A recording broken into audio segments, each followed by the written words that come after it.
poppin', fam? It's early, 7:12 a.m. Sunny California, where it's raining and it's cloudy. It's Monday morning, and I just wanted to briefly talk about, I've been sick, so I could have called out of work, but I'm going to work, and I was struggling this morning, so I'm going a little late, man, but I was like, I might as well put this in real quick, man. This whole R. Kelly thing, surviving R. Kelly.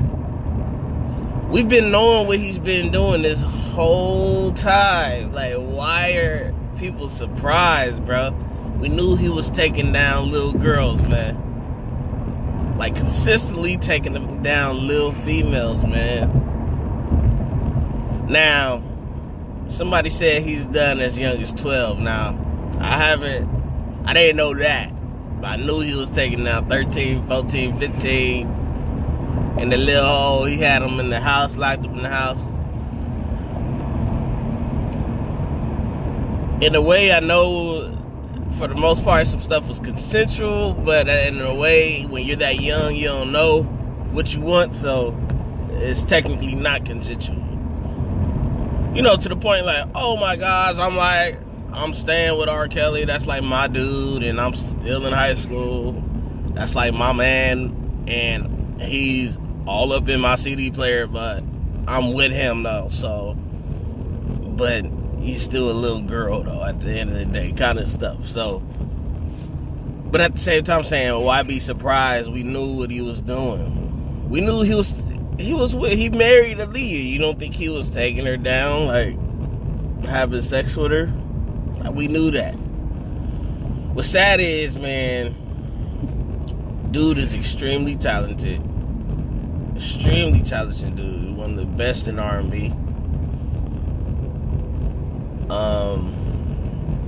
Man, he's amazing at what he does as far as work. And after all these years, you know what I mean? I'm talking about his full catalog. Since he's been doing it, you know what I mean? He's amazing at what he do. So it's sad. People got their sort of struggles. Like, everybody got something that they deal with. That's why there's such thing as New Year's resolution. People try to get rid of stuff. But you just got stuff that's just way worse than others, you know what I mean? Like messing with little girls, you know what I mean? That's pedophilia, you know, we don't rock with that, you feel me? He ain't never did jail time for it. People was probably getting paid off for it, for settling with him in court and stuff, and then press charges. I don't know, but this has been the talk for years. And we've known it, so I don't know why people's like losing it. Like, I guess because of this little series they have, they've been more in depth with it and stuff like that.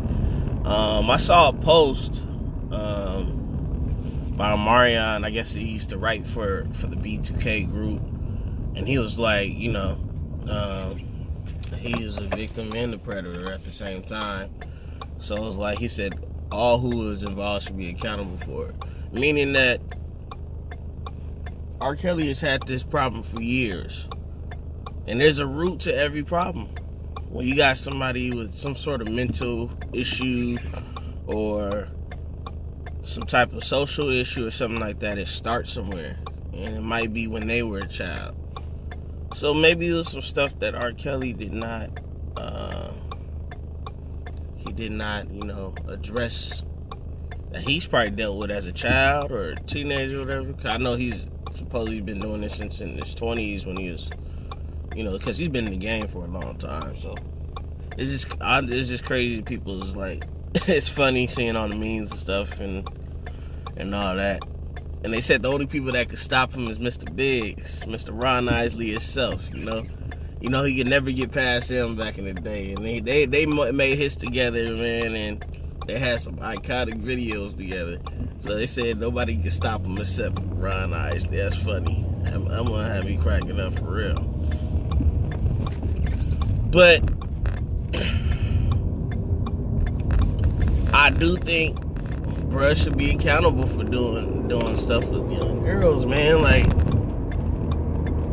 I don't honestly. If you was somebody that baked great cakes and cooked great food, and we was like, oh, we love that about you, amazing, you got a great gift, but you out here every night, like, you a serial killer at night, you just like slicing people's throats at night and stuff like that. Are we gonna let that slide because you got a great gift? No, we don't want to let that slide because you got a great gift. It's wrong. You still should be held accountable for the things you do at night. I know we love you for your day job. I know you're very good at your day job. But you should always be held accountable for what you do. So for this dude being able to pay people, excuse me, for this dude being able to pay people because he's a millionaire and be able to settle in court with payments and stuff, that's crazy. Like, statutory rape is not a lawsuit. Statutory rape is something that it's a crime, right? You got people doing time for the crime all the time. But since you got some bread, I'm gonna pay these people, and this story's gonna go away, and I'm good. I feel that's wrong. You got Bill Cosby in there, locked up for giving females what they wanted back in the day. And they came back 30 years later and said, oh, I ain't want it. It wasn't consensual. Now Bill Cosby old behind up in there with cane, can barely walk, barely see. And he locked up in prison with people committing crimes like every day and stuff. Like, I was just hearing testimonies of people on the Bill Cosby thing, and it was sounding all consensual to me. That's all I'm saying. Like, I asked him for some pills, and he gave it to me. I'm like, you was at his house what time, and you asked him for some pills? Oh, we went to a spot 2 o'clock in the morning. We got a bottle of wine open and started drinking. 2 o'clock in the morning, you come to a brother's house, and you crack a bottle of wine open. What? Why is he in prison? I'm just saying, that old brother in prison right now, and R. Kelly walking free, and we've been knowing this for years, bro. Like I said, I like his music. I like his day job. He's good at it. What you doing behind closed doors that come to light, be held accountable for it. I'm held accountable for things I do wrong. A lot of times just saying sorry ain't fix it, you know what I mean? I've had consequences for my actions, you know what I mean? And people say he's the king of R&B. Speaking of king of R&B, I had a video earlier that I was trying to post. It's hard, man. Sprained ankle sick. You got dudes that put in work, pay dues in this R&B thing. You got dudes like Jacquees that we know him for his covers, and the original song that we do know him for, B.E.D., is still taken from Avant's song. And I can't think of the Avant song right now. I can't think of the name of the Avant song, but that's your original song that you're really known for, but it's still taken from somebody's other song. But for the most part, you're known for covers, but you call yourself the king of R&B. I don't think it's good to have confidence. It's really good. Like, it's okay to say, I'm the king, whatever, but you going around telling people no, you're not the king right now, I'm the king right now. I was like, dude. I mean, his album just dropped with original music, but I heard the whole thing, and there's nothing that's really standing out more than his covers. He's getting love based off of his covers. So how you gonna be a king of this generation? You say between 21 to 26. Bryson Tiller just turned 26, and he's technically R&B. His Trap Soul album changed the game. Sound for R&B, what R&B singers are doing. Bryson Tiller album changed the game, boy. So if we want to say king of this time, if you're only known for covers and you're still young, you still got more to do. You got a lot more you could do. And you got potential. I'm not saying you're terrible, but at the same time, if we talking about kings of this generation, he's done more. How is he not to talk and say this generation? You named the ages, and he was within that age bracket. And he changed the game for R&B singers at this time. Trap Soul, that album itself, like,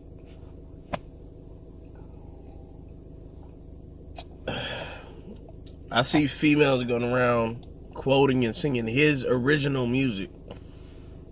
So if you want to talk about this generation, he's popping the this generation. Hey, much respect though. And show some respect to the elders, man. The people that came before you, the OGs, man.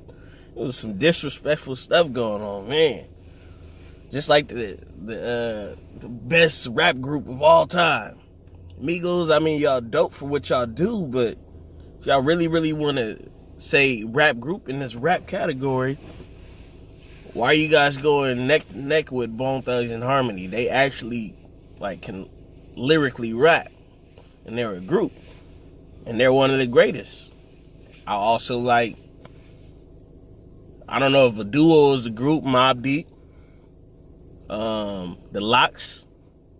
We talking about of all time. You say this, of all time. And these are groups. The Locks. Wu-Tang. That was like a freaking army. Come on now. I could keep naming stuff. And you say it of all time. And you didn't even say of this generation when you said the best group.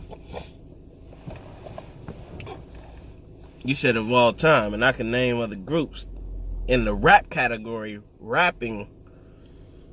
Sometimes I don't know new people rapping or singing or whatever. But I said I like that group for what they do. But at the same time, like I said, show some respect for the people who came before you.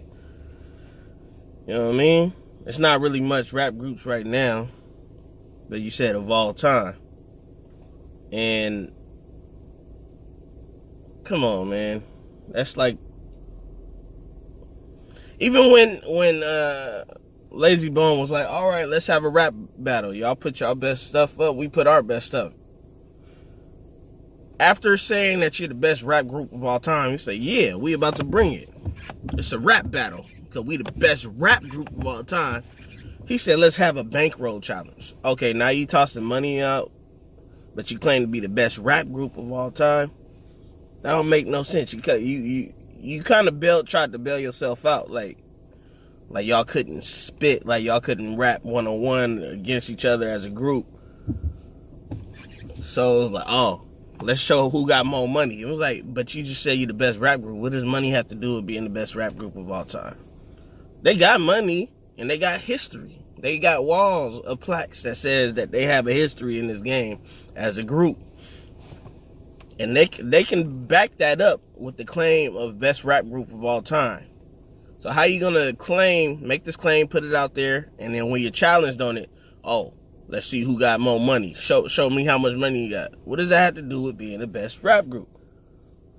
So that's crazy. This new generation stuff is funny. I'm not even that old either. I'm like in between, and it's just hilarious. But I show respect to the people coming before me. I got OGs to answer to. When they talk, I listen with an open ear and a shut mouth. You know what I mean? Whether it's in music, whether it's in these streets, whether it's in family, whether it's whatever. It's just crazy how dudes is nowadays, man. I lost all respect when he said let's have a bankroll challenge after claiming that claim. Cause I like the Migos for what they do.